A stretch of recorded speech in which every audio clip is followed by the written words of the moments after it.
तो भाई लोग कैसे हो आप लोग। तो स्वैलो डे स्टार के नेक्स्ट नॉवल के एपिसोड नंबर 352 में आपका स्वागत है।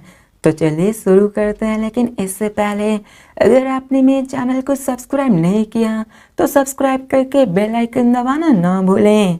तो जैसा कि हमने पिछले एपिसोड में देखा कि लू फेंग एक शिप के पीछे जा रहा होता है जिसमें एक ट्रेजर होता है, और यहाँ पे लू फेंग को पता चलता है कि लू फेंग डिस्कवर हो चुका है। अब लू फेंग अपने आर्म स्क्रीन की तरफ देखता है, लेकिन अभी तक उसके स्कैनर में कुछ भी दर्शाया नहीं गया होता है, कुछ भी अभी सब लाइट स्पीड के स्पीड से फ्लाई नहीं कर रहा होता है। और यहाँ पे स्कैनर में नहीं भी पता चलता है, और यहाँ पे लू फेंग का एनिमी 300 मिलियन किलोमीटर पास भी आ चुका होता है, वो उसी की तरफ आ रहा होता है।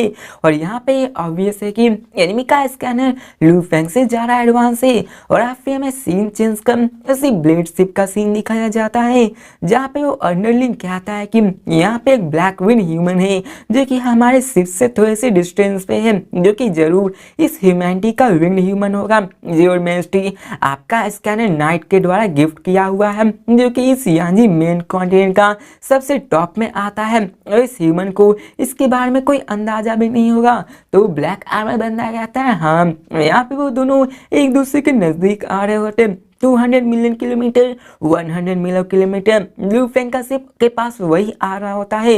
अब लू फेंग के सेल में बहुत ज्यादा ब्लड बॉल होने लगता है। लू फेंग सोचने लगता है कि आखिर वो करे क्या, वो एक्साइटमेंट भी होता है, लेकिन यहाँ पे उसके पास इम्प्रेसिव ट्रेजर्स भी आने वाला है, लेकिन उसको इसके लिए फाइट करना पड़ता। यहाँ पे लू फेंग को डिसाइड करना था कि यहाँ पे उसको अपनी पूरी जी जान लगा के फाइट करना है या फिर यहाँ से इमिडिएटली भाग लाया जा। यहाँ पे अगर लू फेंग जा तो लू फेंग के पास अभी बर्गलैंड आर्मी भी है, लेकिन यहाँ पे लू फेंग जान चुका था कि इसको डॉज करना इतना भी आसान नहीं है। अगर मैं यहाँ पे गोल्डन और बीस को रिवील करूंगा तो यहाँ पे लू फेंग की लोकेशन भी रिवील हो जाएगी। यहाँ पे जो भी उसके कैंप के एनिमी हैं यहाँ पे उसके लोकेशन जान लेंगे, और ऑटोमेटेड कैंप का अपना बंदा लेकर यहाँ पे जरूर अटैक करने आएगा। लू फेंग इन साइड डिसीजन को कैलकुलेट कर रहा। लू फेंग बहुत ही अभी गुस्से में होता कि आखिर उसे करना क्या चाहिए। यहाँ पे उसके पास एडवांस स्कैनर नहीं है, यहाँ पे वो नॉर्मल ऑफिसर नहीं भी था, लेकिन वो फिर भी एक बहुत बड़े बैकग्राउंड से आता है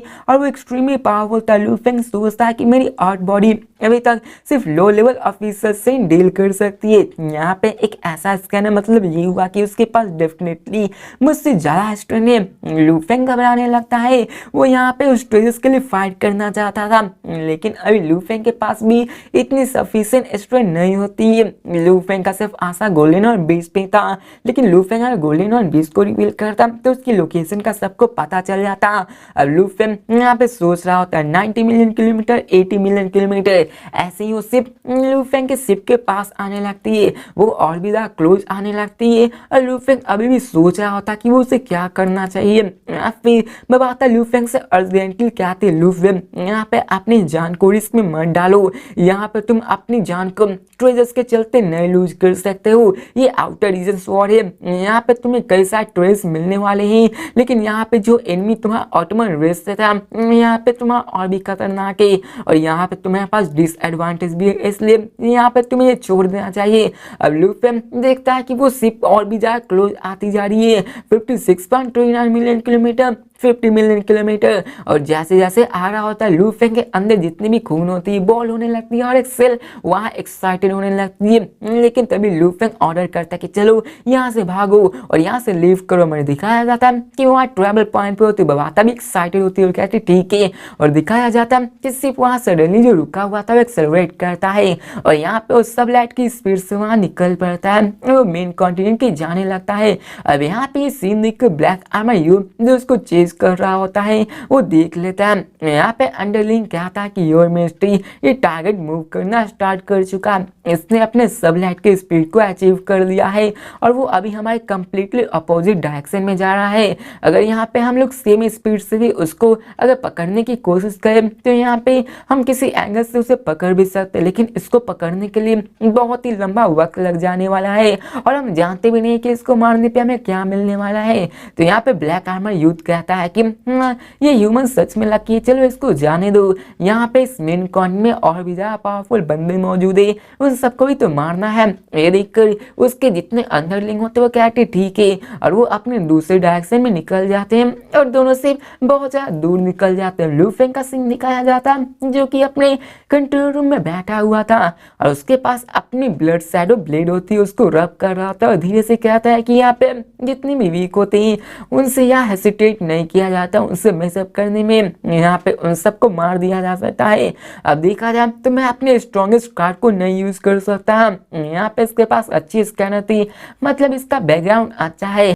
लू फेंग सोचता है कि अगर मैं यहाँ पे फाइट करता तो क्या मैं यहाँ पे जीत सकता था, ये ट्रेजेडी होने वाला है। लू फेंग कहता है चलो इसको अभी सह लेना चाहिए। और जबकि वो मेन कॉन्टिनेंट में आया है तो ऑब्वियसली यहाँ पे जितना मेन कॉन्टिनेंट के डीप में जाता जाएगा उतना ज्यादा उसे कॉन्टिनेंट को एक्सप्लोर करने में पता चलता जाएगा। अब यहाँ पे मैं दिखाया जाता कि लू फेंग को अभी भी 4 महीने लगने वाले थे और अब फिर में सीन चेंज का बताया जाता है कि लू फेंग इन सब के बारे में सोच रहा होता है और लू फेंग को अभी चाहिए थी स्कैनर, क्योंकि यहाँ पे लू फेंग को अभी भी ट्रेस महसूस हो रही होती है। अब देखा जाए तो उसे बहुत ज्यादा दूर जा चुकी थी, लेकिन लू फेंग को अभी भी थोड़ा थोड़ा एहसास हो रहा होता है। यहाँ पे लू फेंग कैंप पे आ चुका होता है। अब देखा जाए लू फेंग उसको चाहता था लेकिन अभी तक उसको सह रहा होता है।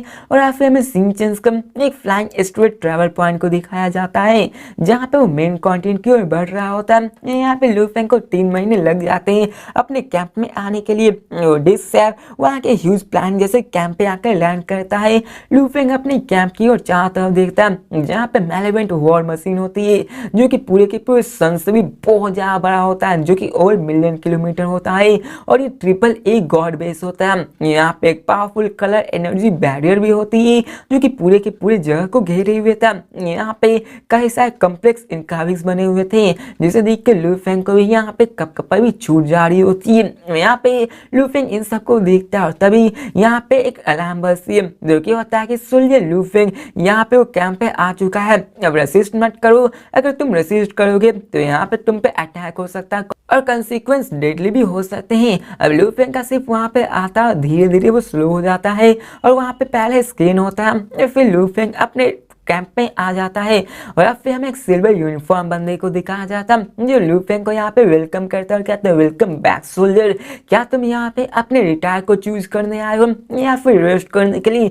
तो लू फेंग अपने शिप को वर्डिंग में कहता हुआ है कि मैं रेस्ट करने आया हूँ। तो वर्कर कहता है कि मुझे फॉलो कर। लू फेंग उसे फॉलो करता है और फिर वर्कर आगे कहता है कि आप एक फ्री सोल्जर से और आपको कोई भी यहाँ पे आर्मी की अरेंजमेंट को फॉलो करने की जरूरत नहीं है। आप यहाँ पे किसी वक्त भी आ सकते हो, रेस्ट कर सकते हो, बैटल करने के लिए जा सकते हैं, लेकिन यहाँ पे आपको आर्मी ले जाना है या फिर नहीं ले जाना है यहाँ पे आपकी मर्जी है। लेकिन देखा जाए तो एक लोन वॉरियर वो भी आउटर रीजन वॉर में देखना ये बहुत ज्यादा रेयर होता है। तो लू फेंग कहता है कि मैं यहाँ पे ज्यादा भीड़ भाड़ पसंद नहीं करता, तो वर्कर इस्तेमाल करता। इसके बाद वो दोनों बीम्स ऑफ लाइट बनकर 1000 ऑफ किलोमीटर दूर जाते हैं। फिर इसके बाद वो आगे कहता है कि यहाँ पे हमारे पास एंटरटेनमेंट रीजन भी है, रेस्टोरेंट भी है, गैदरिंग पॉइंट भी है, यहाँ पे हर किस्म के एंटरटेनमेंट आपको मिल जाएगी और यहाँ पे कई सारे फ्री सोल्जर्स भी रहा करते हैं। आपको ये पता होना चाहिए कि हमने सारे सोल्जर्स के लिए यहाँ पे पैलेस को अरेंज किया हुआ है, आप अपने नंबर को रिट्रीव करिए और वहाँ पे जा सकते हैं। और एंटरटेनमेंट की बात करें तो आप वहाँ पे जा सकते हैं। तो लू फेंग हामी भरता है, जिसके बाद वो आकर आगे कहता है कि मैं यहाँ पे आपको ज्यादा परेशान नहीं करने वाला हूँ। जिसके बाद वो वहाँ से चला जाता है। लू फेंग हामी भरता है। लू फेंग कहता है कि ये इतना भी बुरा नहीं है, 10,000 ऑफ किलोमीटर में यहाँ चारों तरफ माउंटेन रेंज से, रिवर से, ट्रीज है, जहाँ पे स्नो और सैंडी एरियाज भी होती है। ये शायद टॉप क्लास लिविंग क्वार्टर्स होते हैं कैंप के अंदर और यहाँ पे ऐसा लगता है जैसे कि कोई बंदा यहाँ पे हॉलीडे मनाने आया हो। ये बेस जिसका डायमीटर मिलियंस ऑफ किलोमीटर तक जा चुका है, उससे भी पार हो चुका है। ऐसे स्पेस को मनाना इतना भी आसान नहीं होने वाला है। लू फेंग उस आइलैंड के मिडल ऑफ लेक में जाता है जहाँ पे हमें दिखाया जाता है कि सोल्जर लू लूफेंग वहाँ पे उसके लिए प्राइवेट क्वार्टर्स होता है, जहाँ पे लूफेंग के अलावा कोई भी उस प्राइवेट क्वार्टर की जगह नहीं जा सकता। एक प्राइवेट टेरिटरी होती है, लूफेंग वहाँ पे जाता है और लूफेंग उन सारी जगह से सेटिस्फाइड भी होता है। यहाँ पे दिखाया जाता है कि तभी वहाँ पे एक जोर का आवाज आता है जो कहता है।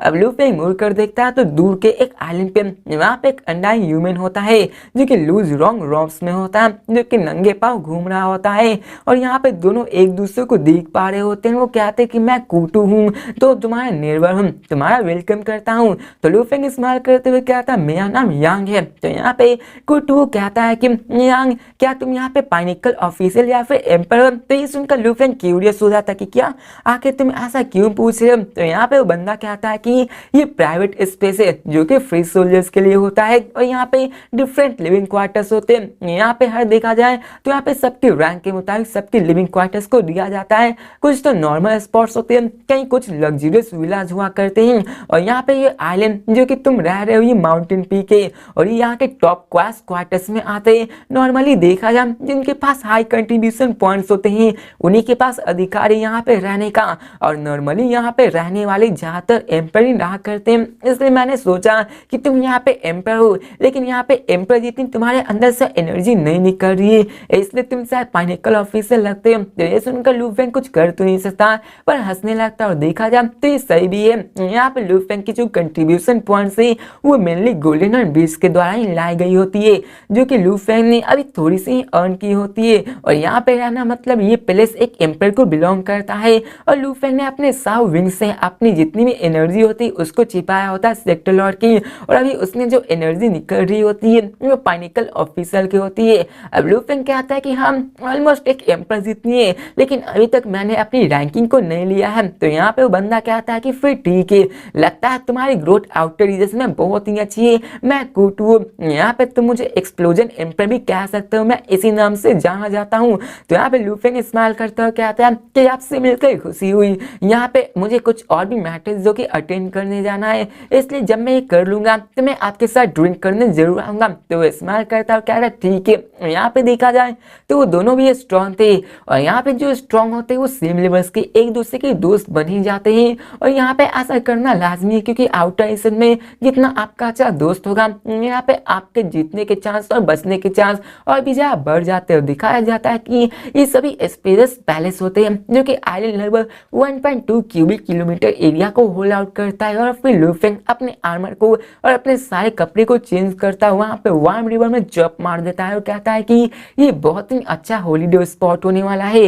लूफेंग उस रिवर में उतरा होता है और कहता है कि यहाँ पे रहने में तो बहुत ज्यादा कंफर्टेबल होता है और कहता है समय आ चुका है स्टडी का। में सीन चेंज कर लूफेंग के वर्ल्ड रिंग का सीन दिखाया जाता है जहाँ पे मोसा लूफेंग अपने ब्लैक रॉक में उसी बड़े टूटे हुए पिरामिड के सामने होता है जो कि उसी ऑटमन बनने का होता है। और फिर ब्लैक क्लॉथ से लूफेंग उसी पिरामिड के चारों तरफ देखता है, उसके सारे केबिन को एग्जामिन करने लगता है और कहता है ये ऑटमन वॉरियर तो सच में वेल्दी है, इसके पास तो टॉप ट्रेजर है, यहाँ तक कि उसने मुझे चेज भी किया था। और फिर तभी वो कहता भवाता वहाँ पे कई सारे रॉबर्ट्स आ जाते हैं जिसके बारे में दिखाया जाता वो ऑर्डर करता है कि इस पूरे के पूरे शिप को एग्जामिन करो और अच्छे से केयरफुली अरेंज कर लो। तो बात कहते ठीक है इसे मुझ पे छोड़ दो।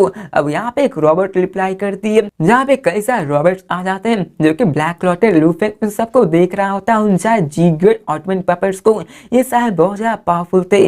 अब देखा जाए यहाँ पे मिलियंस ऑफ बग आर्मी ने अटैक किया था लेकिन फिर भी इनकी बॉडी पूरी तरह से डिस्ट्रॉय नहीं हुई थी, इनके कोर कंप्लीटली स्टैंडर हो चुकी थी। लेकिन देखा जाए तो यहाँ पे अटैक के कारण भी ये शायद पूरी तरह से बर्बाद नहीं हुए थे। और वो कहता है ये जी ग्रेड पपेट यहाँ पे सच में ये वर्दित करता है। और फिर लूफेंग इन सब के बारे में सोचता और कहता है कि आखिर in large amount of ottoman puppets का वो क्या करेगा। अब इस वर्ल्ड रिंग के अंदर जी ग्रेड ऑटमन पपेट्स थे, यहाँ पे उसके पास कोई भी सोल इम्प्रिंट नहीं थे जो कि इन सब को कंट्रोल कर सके। अब दिखाया जाता है वो स्माइल करता और कहता है ये सभी 1 मिलियन ऑटमन पपेट्स ही सभी F9 ग्रेड के हैं और कुछ तो अभी परफेक्ट कंडीशन में। लूफेंग ने ऑलरेडी 5,30,000 पपेट्स को एक्वायर कर लिया होता है और यहाँ पे कई सारे के कोर्स गोल्डन और बेस के द्वारा भी डैमेज हो चुके थे, लेकिन अभी भी कुछ ऐसे थे जो कि परफेक्ट कंडीशन में थे। अब तभी बबाता उससे कहते हैं कि लूफेंग तो यहाँ पे बबाता उसकी तरफ देखता है। अब बबाता एक लिविंग एआई थी जो कि इजिली ऑटमन पपेट्स के बॉडी को कंट्रोल कर सकती है, जबकि वो ह्यूमन प्लांट जुबान वो के शिप के अंदर थी, तो यहाँ पे उसके पास भी सिमिलर बॉडी थी। यहाँ पे लू फेंग अब यहाँ पे लू फेंग बबाता के बॉडी के बारे में बात कर रहा था, लेकिन अभी चिंता मत करो, अभी बॉडी नहीं बनने वाली, अभी तो आगे टाइम लगने वाला है। अब देखा जाए तो उसके पास भी मेटल बॉडी होनी चाहिए थी जो कि नॉर्मल है, लेकिन उसके पास इतनी एबिलिटीज नहीं कर पाती। अब देखा जाए एक एआई के एवोल्यूशन की, तो यहाँ पे लिविंग एआई बनना बहुत ज्यादा हार्ड होता है, जबकि यहाँ पे किसी को पास एक एवोल्यूशन हार्ट ना मिल जाए या फिर उसको एब्जॉर्ब ना कर दिया जाए। अब यहाँ पे आगे चल के बबाता को एक एवोल्यूशन हार्ट मिलता है जिसको एब्जॉर्ब करती है, जिसके बाद उसकी बॉडी एक बॉडी के साथ मर्ज हो जाती है जो कि एआई होती है, और यहाँ पे वो दोनों फुल्ली फ्यूज हो जाते हैं। या फिर देखा जाए तो एक ऐसा है जैसे कि किसी के बॉडी में सोल आ गया हो, और एआई भी एक लिविंग बॉडी की तरह बन सकते हैं, जिसके बाद वो भी ग्रो होंगे, वो भी इवॉल्व हो सकते हैं। और यहाँ पे आगे बताया जाता है कि जब कोई अपने बॉडी को मेल कर लेता है तो यहाँ पे वो यूनिवर्स लॉ को फील कर पाता है पहले के मुकाबले और भी अच्छे से। और यहाँ पे कोई भी अगर बॉडी को मेल करता है तो उसकी वॉरियर जितनी पावर होगी वो नॉर्मल ह्यूमन वॉरियर्स की जितनी होगी, यहाँ पे बिना किसी एबिलिटी के, जैसे कि बबाता जिसने अपने कंपेनियन को भी ट्रेन कर लिया है। अब देखा जाए यहाँ पे ट्रिलियंस ऑफ ईयर्स तक खुद को ट्रेन किया जाए फिर भी वो अंडा ही नहीं बन सकते, सिर्फ यहाँ पे इवोल्यूशन हार्ट को यूज करके वो एक ट्रू पावरफुल वॉरियर्स बन सकते हैं। और ट्रेनिंग प्रोग्रेस ये ऑटमन बॉडी में अपनी स्ट्रेंथनिंग बनाती है, वो फ्लेक्सिबिलिटी स्टर्डनेस डालती है, जैसे कि फ्लेश और ब्लड बॉडी को ले लो, वो भी स्ट्रांग होते जाते हैं। और इवोल्यूशन हार्ट बहुत ज्यादा इंपॉर्टेंट है, बिना इसके कोई भी कुछ नहीं कर सकता है, यहाँ पे वो इवॉल्व नहीं हो सकते हैं, और इसको खरीदना भी बहुत ज्यादा डिफिकल्ट है। ये ऐसा जो कि सिर्फ ऑटमन रेस के ही पास होता है, इसलिए हर एक इवोल्यूशन हार्ट का प्राइस लगभग 10 बिलियन मिक्स्ड एलिमेंट्स को पार कर लेता है, जो कि एक एम्पर लेवल के ट्रू वेल्थ को दर्शाता है। मतलब ये हुआ कि अनलेस किसी के पास इतना पैसा नहीं हो तब तक वो एक लिविंग एआई को अपना लाइफ और डेड पार्टनर को एक बॉडी नहीं दे सकता है। सिर्फ एब्सोल्यूट वॉरियर्स के पास ही इतनी पैसे होंगी कि वो इवोल्यूशन हार्ट को भी यहाँ पे कर सकता है अफोर्ड। और अब देखा जाए तो बबाता इन सब के बारे में नई सोच सी होती, तभी बबाता चिल्ला कर कहती लू फेंग। तो यहाँ पे लू फेंग इसका कान पूछता तो बबाता उससे कहती है कि ये सारे पपेट्स अभी परफेक्ट कंडीशन में, जिनके पास सर्प के पास डिफेंसिव एबिलिटीज है, अगर तुम इसे फोर्सफुली हैक करने की कोशिश करोगे तो ये सभी सेल्फ डिस्ट्रक्ट कर देंगे। ऑटमन वॉरियर्स इन सब के बारे में सोच कर रखते हैं, इसलिए हम लोग इसको कंट्रोल नहीं कर सकते हैं। अगर यहाँ पे इस पे अटैक किया जाए तो सेल्फ डिस्ट्रक्ट हो जाएंगे और ये वर्थलेस हो जाए। तो लू फेंग पूछता कि क्या यहाँ पे कोई और तरीका नहीं इन सबको कंट्रोल करने का, तो वो बात इस्तेमाल करते और कहती है ऑफ कोर्स यहाँ पे मेरी अभी हैकिंग एबिलिटी इतनी सफिशिएंट नहीं है कि मैं इनको फोर्सफुली यहाँ पे मना कर सकूं, बस इनको स्कैन करो और इसको बेच दिया जाए। वर्चुअल कंपनी के पास एबिलिटी है, ये इन सबको आराम से हैक कर सकते हैं, और यहाँ पे बस हमें उनको थोड़े से पैसे देने पड़ेंगे। तो लू फेंग भी हामी भरता है। अब हैकिंग ये भी एक प्रोफेशनल माना जाता है इस यूनिवर्स में। लू फेंग बताता है कि तब देखकर बोलता है कि कैसा रहा ये, क्या स्कैन कंप्लीट हो गया, तो बात हामी भरती है। अब यहाँ पे वो आगे कहती है कि यहाँ पे 4 टाइप्स ऑफ आइटम्स है इस ब्रोकन शिप में। पहला तो ये शिप खुद ही एक आइटम जो कि F9 शिप है, जो कि अपने अंदर बहुत ज्यादा पावरफुल डिफेंस और एनर्जी बैरियर को रखता है, जो कि स्लाइटली यूनिमो प्लांट से ज्यादा स्ट्रांग है। लेकिन देखा जाए तो इस पे जो अटैक हुआ था तो इसके कारण ये डिस्ट्रॉय हो चुका था, और अभी देखा जाए तो इसकी जितनी भी वॉर्थ रखती है वो 5 मिलियन मिक्स्ड एलिमेंट्स की जितनी होती है। इसके बाद वो आगे कहती है कि इसमें सेकंड आइटम है जी ग्रेड पपेट, जो कि पपेट एक जी ग्रेड का है, जिसकी क्वालिटी इतनी भी उन ब्लेड और स्किल्स से कम है, लेकिन फिर भी इन सब की वर्थ देखी जाए तो 20 मिलियन मिक्स्ड एलिमेंट्स के बराबर है।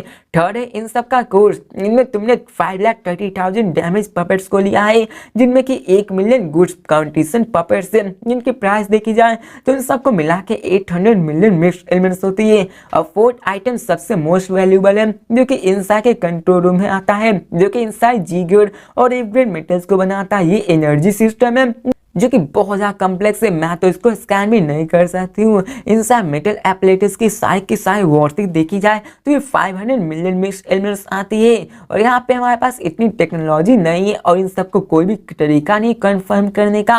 और ये सभी चारों आइटम इन सब के प्राइस बहुत ज्यादा ऊंचे होते हैं। इन सबको देखा जाए तो लू फेंग ने जितने भी 1000 सालों में लूटे होते हैं उनसे ज्यादा होता है। ये शिप ही बहुत ज्यादा होता है। लू फेंग सुनकर हंसने लगता है, कहता है ये समय आ चुका है हार्वेस्ट करने का।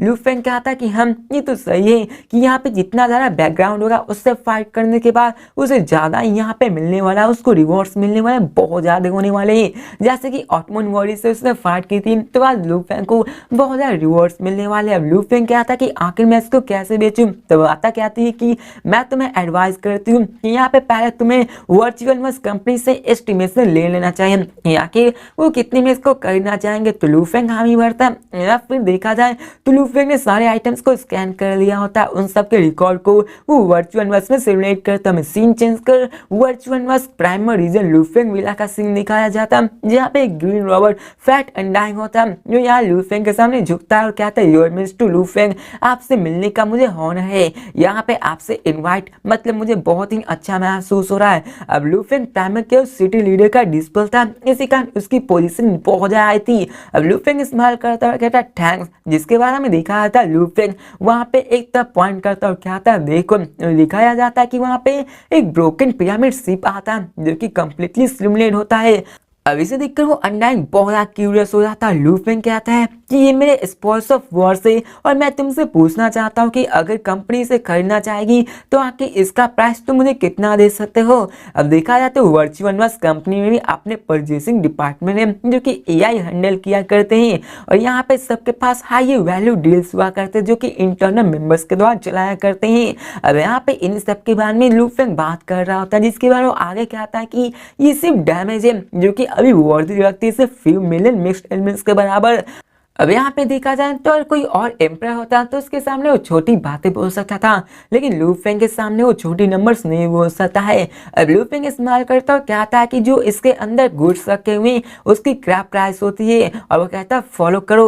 अब नॉट सीवूल जो कि वही अंडाइंग होता है, वो शौक होता है, वो क्यूरियस होता है कि आखिर ये डिस्प्ले प्राइमर क्यूरियोसिटी का तो आखिर इसके पास क्या क्या है। तो भाई किसी के साथ ये वीडियो भी खत्म होती है, तो मिलते हैं नेक्स्ट वीडियो में और देखते हैं कि आगे लू फेंग क्या करने वाला। लू फेंग के पास पैसे हो जाने वाले हैं, तो आखिर लू फेंग क्या उससे एक अच्छा स्कैनर खरीद कर पाता है या फिर नहीं, और लू फेंग आगे क्या करता है कि आखिर वो उससे अपना बदला ले सके। तो मिलते हैं नेक्स्ट वीडियो में, तब तक के लिए बाय।